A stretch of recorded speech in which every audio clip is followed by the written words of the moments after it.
Abu Harb ben Abu al-Aswad a rapporté sous l'autorité de son père qu'Abu Moussa al-Ash'ari avait envoyé chercher les réciteurs de Bassora.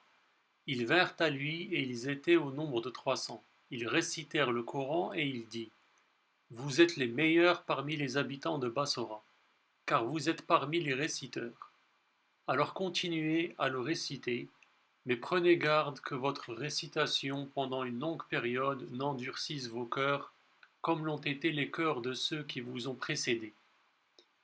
Nous avions l'habitude de réciter une sourate semblable en longueur et en sévérité à sourate Bara'at. Je l'ai pourtant oubliée, à l'exception de ceci dont je me souviens.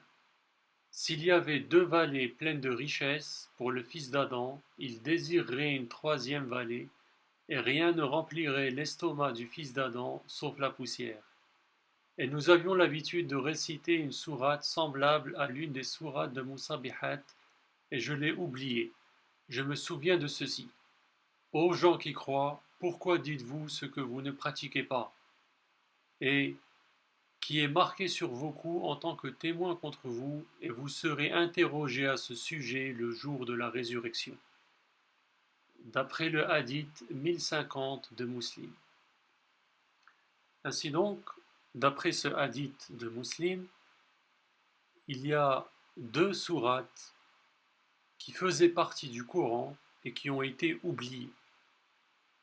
Cela implique que, contrairement à ce que nous disent les musulmans, le Coran n'a pas été parfaitement préservé depuis qu'il a été révélé à Mohammed jusqu'à nos jours, puisqu'il manque 2 sourates entières.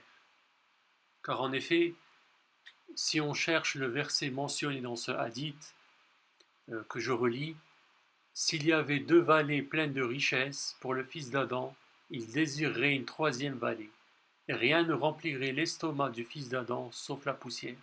Ce verset-ci, on a beau le chercher dans le Coran, on ne le trouve pas.